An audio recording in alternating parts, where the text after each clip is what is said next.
حضرت سید امام علی الحق شہید رحمۃ اللہ علیہ المعروف امام صاحب رحمۃ اللہ علیہ کا شمار ان برگزیدہ ہستیوں میں ہوتا ہے جن کا شجرہ نسب داماد رسول حضرت علی کرم اللہ وجہ الکریم سے جا ملتا ہے۔ معتبر ذرائع کے مطابق آپ 757 ہجری کے دوران دین اسلام کی اشاعت و تبلیغ کے سلسلہ میں مدینہ منورہ سعودی عرب سے برصغیر پاک و ہند میں تشریف لائے اور حاکم وقت فیروز شاہ تغلق کے ہاں دہلی میں شاہی مہمان کے طور پر ٹھہرے ہوئے تھے۔ اسی اثناء میں راجہ سل نے سلکوٹ موجودہ نام سیالکوٹ میں ایک عظیم الشان قلعہ کی تعمیر شروع کروائی، جس کی شمالی دیوار رات کو تعمیر کی جاتی تو اگلی صبح خود بخود مسمار ہو جاتی۔ بالآخر راجہ سل نے تنگ آ کر ہندوؤں، پنڈتوں اور جوتشیوں کو اپنے دربار میں مدعو کر کے ان سے متذکرہ قلعہ کی دیوار کے بار بار مسمار ہونے کی وجہ دریافت کی۔ کافی سوچ بچار کے بعد بتایا گیا کہ اگر اس دیوار کی بنیادوں میں کسی مسلمان کا خون بہا دیا جائے تو یہ دیوار کبھی مسمار نہیں ہوگی۔ چنانچہ راجہ سل کے خصوصی حکم پر مسلمان کی تلاش شروع کر دی گئی۔ کافی تگ و دو کے بعد مراد نامی ایک نوجوان مسلمان کو تاریخی نالہ ایک کے کنارے وضو کرتے ہوئے پکڑ کر راجہ سل کے دربار میں پیش کر دیا گیا۔ آپ کی والدہ مائی راستی صاحبہ کی منت سماجت کے باوجود آپ کی ایک انگلی شہید کر کے قلعہ کی شمالی دیوار کی بنیادوں میں نچھاور کر دیا گیا۔ قدرت خداوندی سے قلعہ کی دیوار تھم گئی، جس سے راجہ سل اور اس کے ساتھی بے حد متاثر ہوئے۔ راجہ نے سوچا کہ جس شخص کی انگلی کے خون میں اس قدر تاثیر ہے تو اس کے سر کے خون میں کیا قوت ہوگی۔ چنانچہ متفقہ فیصلہ کے بعد مراد نامی مسلمان کو شہید کر کے سر مبارک زیر تعمیر قلعہ سیالکوٹ کی شمالی دیوار میں دفن کر دیا گیا، اور یوں متعلقہ دیوار اپنی جگہ برقرار رہی اور بالآخر قلعہ کی تعمیر مکمل ہو گئی۔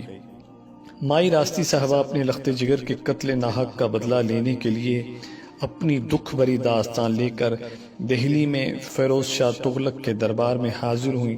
مائی راستی صاحبہ کی داستان سن کر فیروز شاہ تغلق نے بے حد متاثر ہو کر اس نے بعض مصروفیات کی بنا پر بذات خود راجہ سل کے خلاف لشکر کشی کرنے کی بجائے مبلغ اسلام حضرت سید امام علی الحق شہید المعروف امام صاحب سے مائی راستی کی داد رسی کی درخواست کی۔ آپ نے فیروز شاہ تغلق کی درخواست بخوشی قبول کرتے ہوئے راجہ سل کے خلاف جہاد کرنے کی خاطر فوراً ایک مختصر سا لشکر تیار کیا اور سلکوٹ کی طرف پیش قدمی شروع کر دی۔ راستے میں جالندر کے مقام پر حضرت سید امام علی الحق شہید کے برادر حضرت سید امام ناصر اچانک انتقال کر گئے۔ ان کی وحید تدفین کی گئی اور یہ سفر جاری رہا۔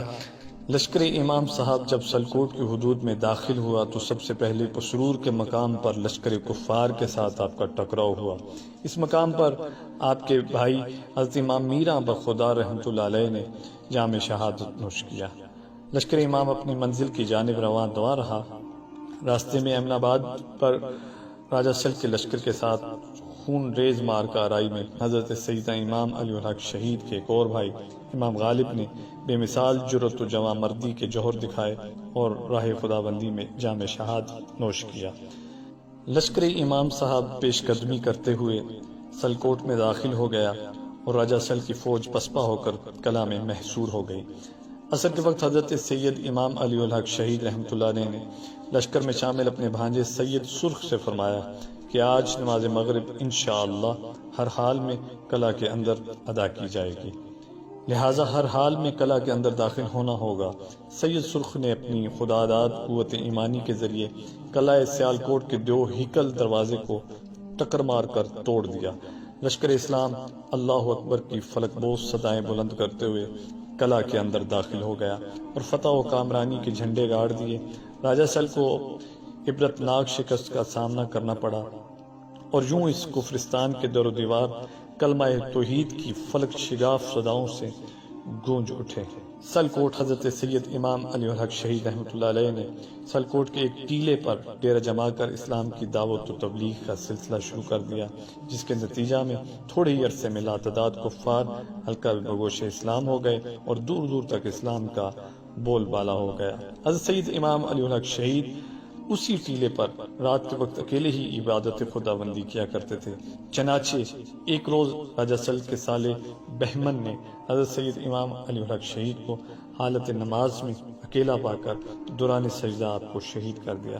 جس ٹیلے پر اپنی عبادت گاہ میں آپ نے جام شہادت نوش فرمایا، وہیں آپ کی تدفین کر دی گئی۔ آپ کا مزار آج بھی مرج خلائق ہے۔ دور و نزدیک سے لوگ اس مرکز انوار پر حاضری پیش کرتے ہیں، سلام نیاز عرض کرتے ہیں اور اللہ رب العزت کے حضور اپنی گزارشات مناجات پیش کرتے ہیں۔ اللہ رب العزت اپنے اس نیک ولی کے صدقہ لوگوں کی دعائیں قبول فرماتا ہے، حاجتیں پوری فرماتا ہے۔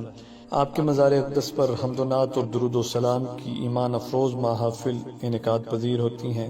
آپ کا عرس پاک 5، 6، 7، 8 محرم الحرام کو بڑے اہتمام سے انعقاد پذیر ہوتا ہے۔